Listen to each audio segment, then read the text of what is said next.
Okay, pause YouTube. What's up? How's it going, everybody? Have for y'all today one final UU Wi-Fi battle for a little while here. This match was against Max Raptor. His channel link will be down below. He does also upload videos if you guys would like to go check him out. Now, I'm going to be taking a little break from UU Wi-Fi battles and Uber's Wi-Fi battles, and I'll be focusing more on OU, RU, NU, and PU. So if you guys would ever like to battle me in any of those tiers when I'm looking for battles in my Discord, feel free to come join my Discord. A link to that will be down in the description as well. So make sure to answer the common question of the day and hit that like button down below, and let's go ahead and get this started. So going into this game, Mammo Swine is absolutely terrifying.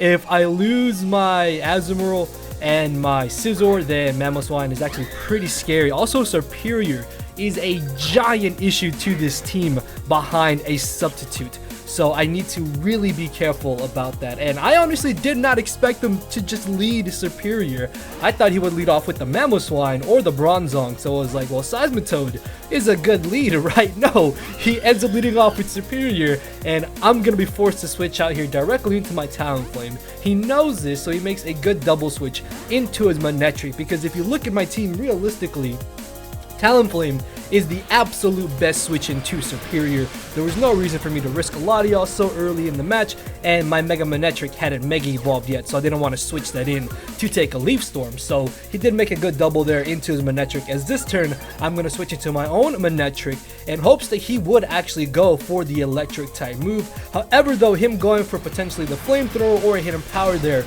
would have also been a good play on his part, but because he did go for the Volt Switch and I was still a regular Manectric, I gained the Lightning Rod boost, so now I have a +1 in my special attack. As this turn he ends up winning the speed tie here, and he's gonna decide to Volt Switch on now into his Mamoswine, and I decided that going for the Flamethrower was probably gonna be my best play in the long run, because if I'm able to get rid of his Manectric, that means I get rid of potentially his fastest Pokemon, unless he has something that's randomly scarfed in the back like Superior or Gliscor, which typically they never are. So I felt that it was in my best interest to just go for the Flamethrower and get off as much damage as I could on the Mega Manectric. As it turns out, I'm actually able to 2-hit KO the incoming Mamoswine, which means one giant threat is now gone and I no longer have to worry about it. As in comes the Bronzong. These do sometimes carry the Earthquake from what I've seen, so I don't want to get hit with a super effective move, knowing just how big of a threat my own Mega Manectric is to his team. So I decided to go for the Volt Switch. Honestly, I did not think Volt Switch would do that little to the Bronzong, so I'm thinking maybe it's like a very Spadef bulky Bronzong, because I was at +1 special attack from the Lightning Rod boost, so that should have done more damage if he was like a mixed defensive or a physically defensive Bronzong. But knowing that he is most likely a Spadef variant is some good information. As this turn I'm going to be forced to go for the DAWG, because I don't want these rocks up on my side of the field so long as I have my Talonflame in the back, as he ends up bringing in the Manectric. I do have a perfect switch into this in the form of my Seismitoad. Typically Mega Manectric carry Hidden Power Ice and not Hidden Power Grass, so there's honestly nothing he should be able to do to my Seismitoad, and it should be a good switch in every single time against his Manectric.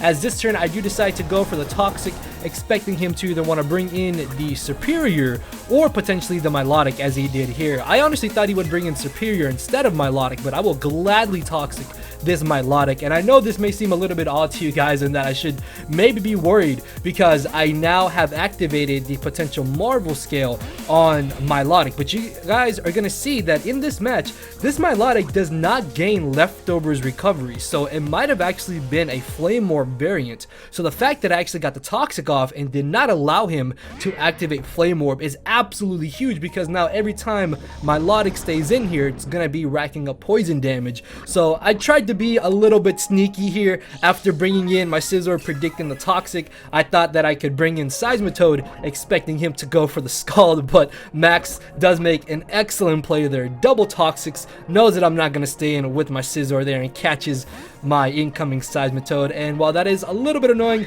it's not going to be entirely too crucial in the long run of this match, as I will take this chance to go ahead and get up my Stealth Rocks. Part of me wishes that I had gone for the knockoff there, because I might have been able to get rid of the potential leftovers or Life Orb on this Superior. Actually, Life Orb Superior is something I've seen a bit more commonly in the UU tier, and it's very terrifying, man, with Superior being able to gain a +2 in a special attack after the Leaf Storm. With the Life Orb, that thing is nuking absolutely everything. So much like the first turn of this battle, my best switch into the Superior is definitely my Talonflame. No Superior, to my knowledge, carries Hidden Power Rock. They typically carry Hidden Power Fire if they have a Hidden Power, so switching directly into Talonflame there was a very safe play on my part.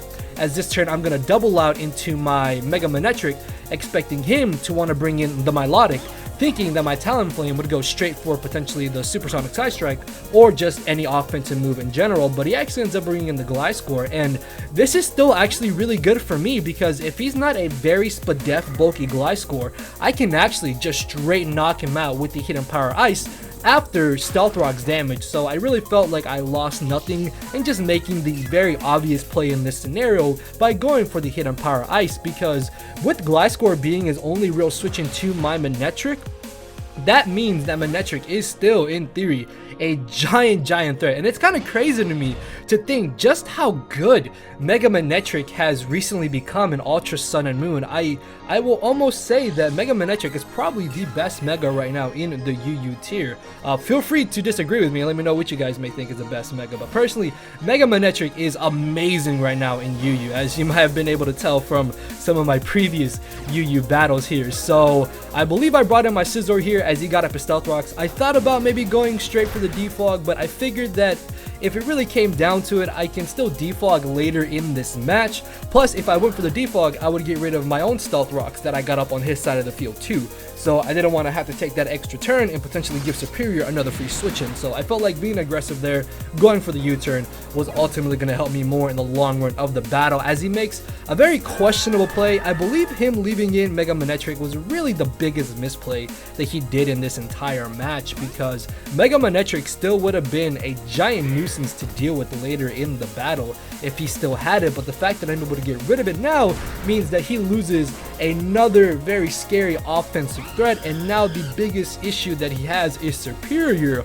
although Gliscor could be a little bit of a problem if it's Sword Zans and I lose my Mega Manectric, so I still have to keep that Gliscor in the back of my mind, as out of all the Pokemon I have, he ends up Dragon Tailing me into my Talonflame, and at this point I just figured that I might as well just sack Talonflame, because there's a chance he's probably just going to go straight for the Skull to potentially knock me out, or if he does want to Dragon Tail again, I can still potentially defog later, defog away the rocks, and then potentially roost up on the Superior if it really comes down to it. And Milotic, being the extremely just bulky mon that it is, eats my Supersonic Sky Strike like it's nothing. I honestly thought that I would be able to knock him out. I think if I was adamant, I actually would have been able to knock him out, but this is Jolly Talonflame, just because that extra speed is really nice if the Gale Wings is broken. So I decided to go for the Roost here, expecting him to go for Dragon Tail or go for the Scald. I think after the Roost, I was actually out of range of where Scald would have been able to knock me out, so I would have been able to rack up a little bit more toxic damage on him. As this turn, I switch into my Seismitoad, thinking he would either go for the Toxic or go for the Scald, as he does actually end up scalding me on the switch in. And Seismitoad, man, just another Pokemon that I've absolutely been loving lately in the UU tier. Like, Seismitoad plus Mega Manectric right now, I think, are my favorite Pokemon to use in the UU tier, just because not only do they make such a good core, but they are actually really awesome to use and fun to try out as well. So I recommend you guys try them out in UU. So this turn, I go for a Toxic, thinking that he would try to switch into his Superior. Unfortunately, though, he does stay in, ends up making the safe play and going for the Recover, which is fine, because as you saw there, Toxic is now really racking up on this Milotic, and this is again why I'm just so happy that I was able to catch it with the Toxic and not allow it to activate its Flame Orb. And then I decided to go for the knockoff, actually thinking that he would bring in Superior, not the Bronzong, but I will gladly knock out Bronzong, because now as soon as I defog away Stealth Rocks, they will be gone for the remainder of this battle, and as long as I have my Seismitoad, I can still get on my own rocks on his side of the field to put me at a bit of an advantage in this match. So in comes Superior. Of course this thing is absolutely terrifying, and because a part of me felt like he was going to try and leech seed me here, I decided to stay in and go for the Toxic, but he does just make the aggressive play in going for the Leaf Storm, which means now I've lost my Stealth Rocker as well. And I guess in hindsight I could have probably switched out and maybe sacked off, or well, no, I could have sacked off Azumarill potentially. Then that way I could have got a free switch into Talonflame here, and then I would still be able to keep my Seismitoad in the back. But it's not really that big of an issue, as I'm gonna go for the Sword Zans here. I could still live a +2 hidden power fire because he wasn't life orbed. So after going for the Sword Zans, I was thinking that I can basically ensure that anything he switches in is going to get absolutely destroyed. There's no way that my Milotic should safely take 2 Brave Birds at +2 after rocks and toxic damage, as Gliscor still takes a really solid amount of damage from this +2 Brave Bird. I was a little bit disappointed I didn't knock him out, but it's fine because I'm guessing he's got no move to be able to hit my Talonflame with, so this next turn I'll be able to make it a double down in going for the Brave Bird. But it turns out that he's got the Protect, so he's Protect, Toxic, Earthquake most likely, and I'm thinking that his final move was either Taunt or U-turn possibly, maybe even Roost if he really wanted to go down that route. But Talonflame does go down here. Unfortunately, unlike my previous UU battle, Talonflame didn't really get to do much in this game. Either way though, it was still able to apply some nice offensive pressure, as I can bring in my Latias here. I don't know why I was about to say Mega Deontay. I don't know why Mega Deontay just came to mind there. And I end up going for the Psychic here. I get a crit. Honestly, I don't think that is really game changing. Like I said, I don't think he really had any move. So because he didn't have a move to hit Talonflame, my assumption was that he didn't have any move in general to hit my Latias with. So if he did have the U-turn there, then he might have been able to go for it, but Gliscor would have been extremely low at that point. So there was really nothing it would have done later in this match. So yeah, I don't think that crit mattered. And I think he was actually in range of where I would have been able to knock him out anyways. As in comes Superior, I just want to get off a little bit of damage on this thing with the Psychic because I need to chip it down so I can make it a little easier for the rest of my team to be able to knock him out, as I do just go for another safe Psychic here, because even if he wants to stay in and try to substitute and play those games, eventually my Latias should still actually be able to beat his Superior 1v1, or I'll put it really low to the point where I can safely knock him out with either my Scizor's Bullet Punch or my Mega Manectric in the back. As he brings in the Milotic here, I don't really mind if he wants to go for the Scald here. I think there's actually no way that he can knock me out on a switch in here, but he does actually end up making the safe play in going for the recover there. And even if he had tried to double out at the amount of HP Superior is at, he is actually knocked out by a Flamethrower. So by making this aggressive switch here into Mega Manectric, I should be able to ensure knocking out either the Milotic or the Superior, whichever one was in against my Mega Manectric. And down goes the Milotic at this point,